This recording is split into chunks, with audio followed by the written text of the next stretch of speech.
प्रणाम। मैं सुरेंद्र शर्मा। पिछले पाठ में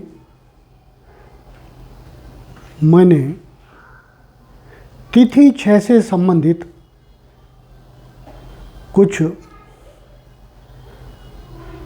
बातें की थी।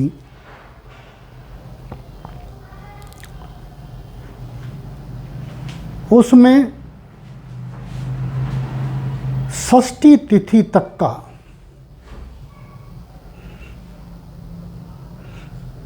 दैनिक काल गणित किया था, जिसमें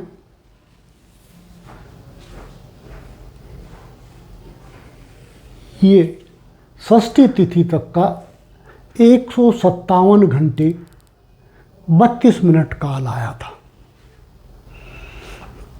षष्ठी तिथि से पूर्व पंचमी तिथि वृद्धि हुई थी। उसका कारण यही था कि प्रथम पंचमी तक कालमान इतना हो गया था कि उसे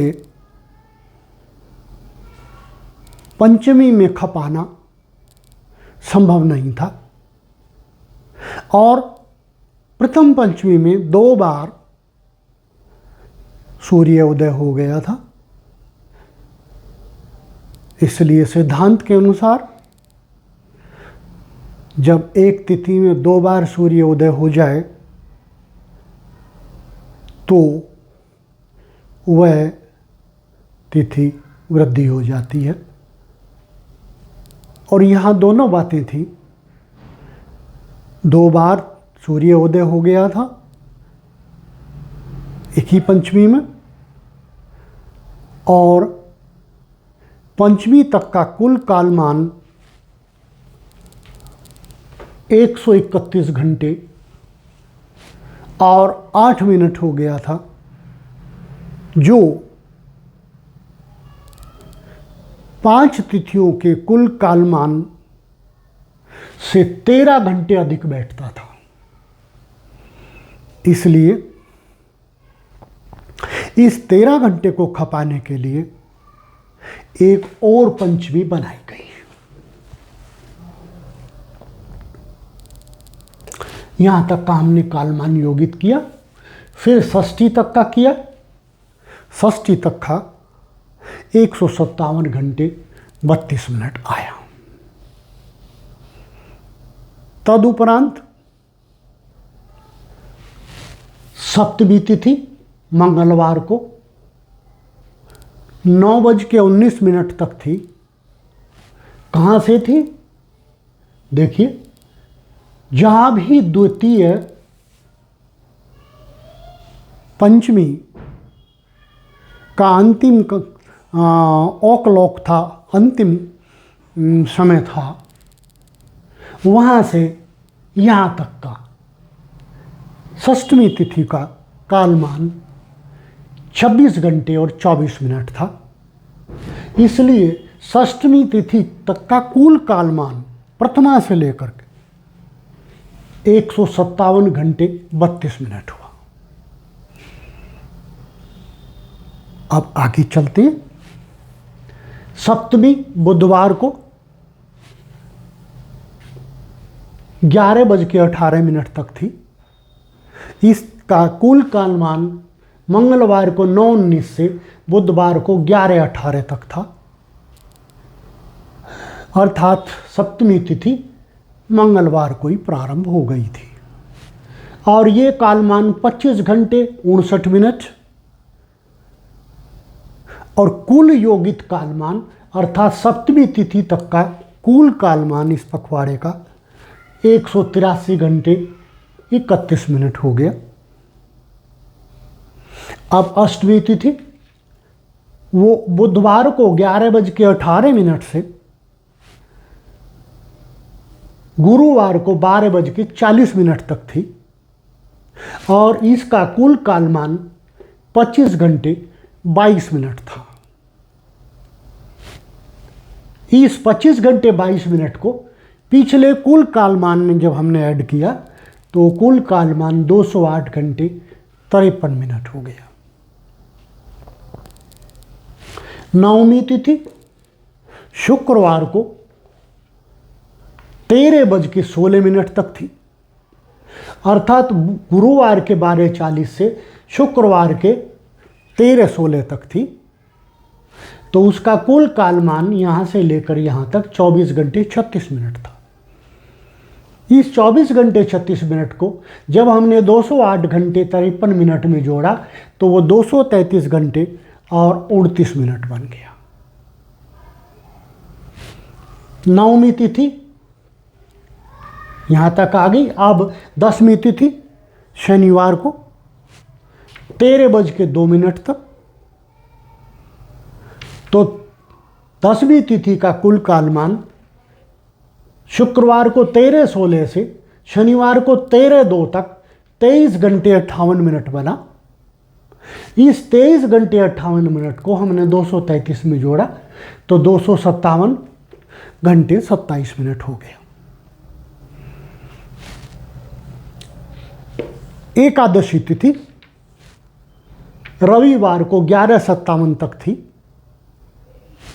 तो इसका कुल मान शनिवार को 13:02 से 11:57 तक 22 घंटे 55 मिनट बना।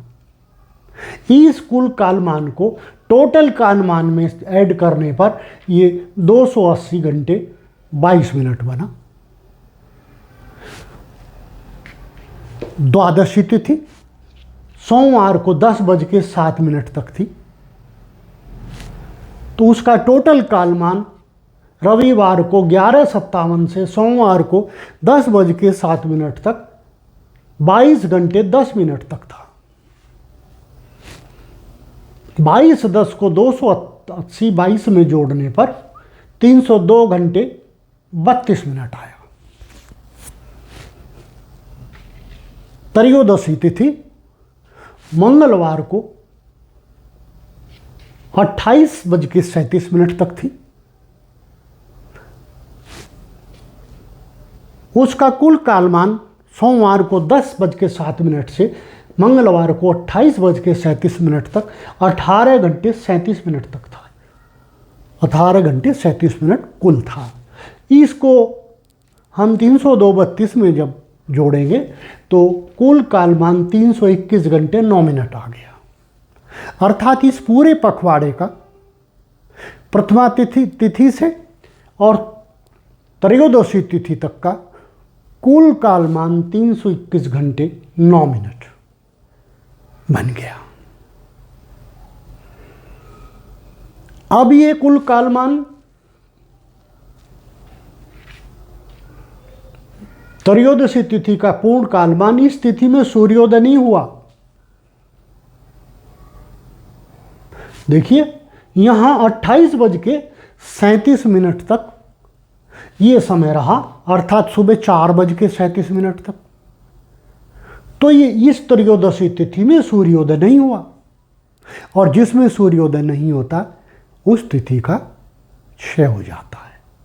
सिद्धांत ये कहा गया है। तो त्रयोदशी तिथि का क्षय हो जाना चाहिए, नियम कहता है, परंतु कुछ अपवाद भी हैं।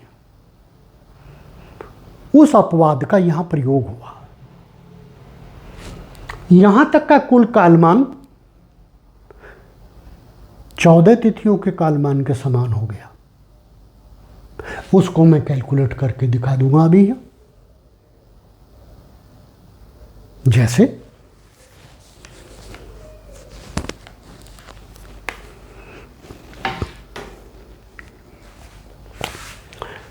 एक तिथि का कुल कालमान, एक तिथि वो 23 घंटे 36 मिनट की होती है। पूरी 24 घंटे की नहीं होती। इसको भी मैं कैलकुलेट करके स्पष्ट करूंगा।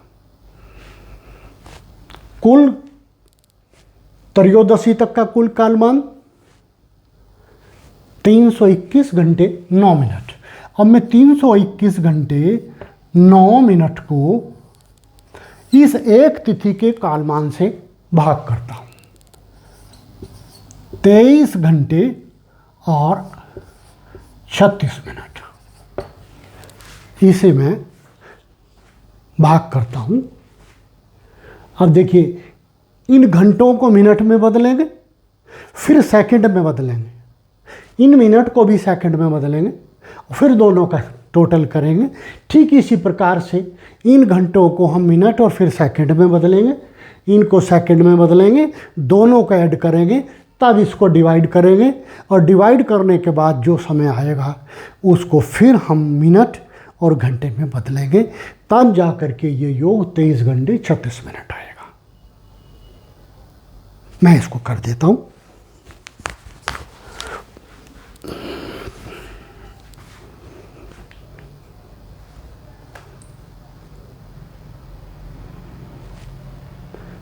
तीन 321 घंटे को हम 60 से मल्टीप्लाई करते हैं, मल्टीप्लाई बाई 60, और सेकंड में कन्वर्ट करने के लिए पुनः 60 से मल्टीप्लाई करते। ये योग आ गया 11,55,600।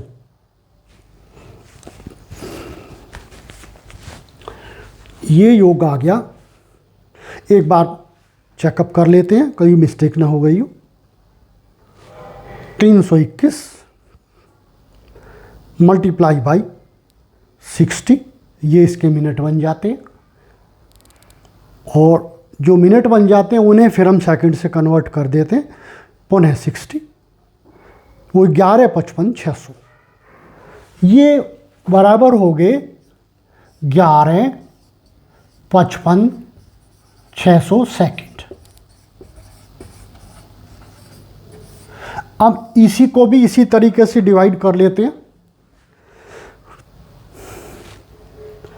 23 घंटे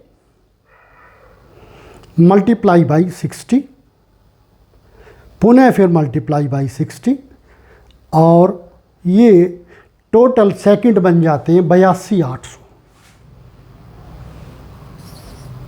82,800 ये इधर सेकंड बन जाते। अब इसको हम डिवाइड कर देंगे।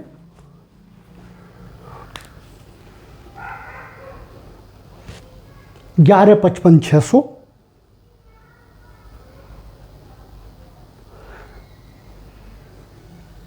Divide by 82,800।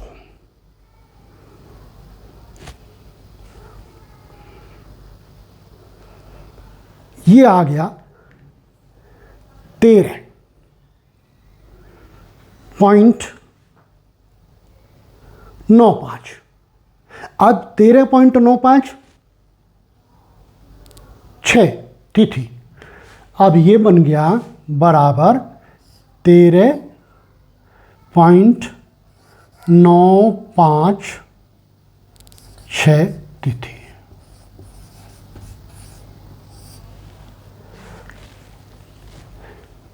अर्थात लगभग चौथे तिथियां यहां बन जाती हैं, लगभग 14 तिथियां यहां बन जाती हैं। इस तरीके से यदि हम टोटल कालमान जो हमें मिला था 13 तिथियों का, उसको एक तिथि के कालमान से हमने डिवाइड कर दिया, तो लगभग 14 तिथियां आ गई। 0.956 तिथि लगभग एक तिथि के समान ही होती है, तो लगभग 14 तिथियों का कालमान यहां तक पूरा हो गया। इसलिए हमें 14वीं तिथि को तो रखना नहीं है। क्यों? क्योंकि 13 तिथियों तक 14 तिथियों के कालमान के बराबर कुल कालमान हो गया यहां तक। सिद्धांत के अनुसार 13वीं तिथि 6 होनी चाहिए थी, क्योंकि उसमें सूर्योदय नहीं हुआ था। परंतु यहां अपवाद है। ये पूर्णिमा तिथि, मतलब पूर्णा तिथि जिसे अमावस्या कहते हैं, इसका 6 नहीं हो सकता। अगर हम इस तिथि को यहां 14वीं तिथि का कालमान इसमें समायोजित है, 0.956 तिथि एक तिथि के समान, तो हम यहां 14वीं तिथि को ले सकते हैं बिना अधिक बजे ही। इसी में ये कालमान पूर्ण हो गया। परंतु अमावस्या तिथि फिक्स टाइम पर होनी थी, क्योंकि अमावस्या का 6 नहीं हो सकता, न पूर्णमासी का 6 हो सकता। यही सिद्धांत है। यदि हम यह 14वीं तिथि को ले लेते, 14वीं तिथि का कालमान तो इसमें समायोजित है ही, 14वीं तिथि को ले लेते तो इसका 6 करना पड़ता, क्योंकि 14वीं तिथि का कालमान फिर आगे तक चला जाता योजित होकर के। 13वीं तक का 14 के बराबर हो गया, तो 14वीं का और जोड़ते तो 14वीं तिथि में ही वो पूर्णिमा तिथि का भी समायोजित हो जाता कालमान। तो फिर ये अमावस्या तिथि का 6 करना पड़ता पूर्णा तिथि का, जबकि नियम अनुसार ऐसा नहीं है, क्योंकि सूर्य वो चंद्र अस्त और चंद्र उदय इनका फिक्स टाइम होता है, इनमें कोई मॉडिफिकेशन या परिवर्तन नहीं होता। आकाश में ऐसी ग्रहों की स्थिति है। इस कारण अपवाद स्वरूप यहाँ 14वीं तिथि का 6 करना पड़ा। सिद्धांतानुसार तो 13वीं तिथि का होना था, क्योंकि उसमें सूर्योदय नहीं हुआ। अब इस टोटल काल को समायोजित कर लेते हैं। 15वीं तिथि का कालमान, अमावस्या तिथि का जो कालमान है वो 25 घंटे 16 मिनट था, 25 बज के 16 मिनट तक था। और तो टोटल कालमान 21 घंटे 39 मिनट था। सॉरी, इसमें थोड़ी त्रुटि हुई बोलने में। 21 घंटे 39 मिनट में यदि हम 321 घंटे 9 मिनट ऐड कर दें, तो पूरे पखवाड़े का, पूरे 15 तिथियों का या पूर्णमासी से लेकर के अमावस्या के अंत तक का कुल कालमान 341 घंटे 48 मिनट बनता है। इस 341 घंटे 21 दूनी 42, तो ये इसमें कोई त्रुटि है शायद, सॉरी, अगर कैलकुलेशन में कोई त्रुटि हो गई तो मैं क्षमा चाहूँगा। इसको अगर इसमें टोटल में 25 घंटे 25 बज के 16 मिनट, तो टोटल 21 घंटे 39 मिनट दोनों को ऐड किया तो इतना बन गया। ये इसमें शायद एक त्रुटि हो गई है, इतना टोटल बना। अब इसको यदि हम 23 घंटे 36 मिनट अर्थात एक तिथि के कालमान से डिवाइड करें, तो 14.525 तिथि बन जाती है अमावस्या के अंतिम क्षण तक। यद्यपि इसमें एक तिथि 6 हो चुकी है और एक तिथि वृद्धि हो चुकी है। वृद्धि पहले हो गई थी पंचमी की, और तिथि 6 यहाँ 14वीं अर्थात चतुर्दशी की हो गई है। इस प्रकार से नियमानुसार तिथि 6 और तिथि वृद्धि होती है।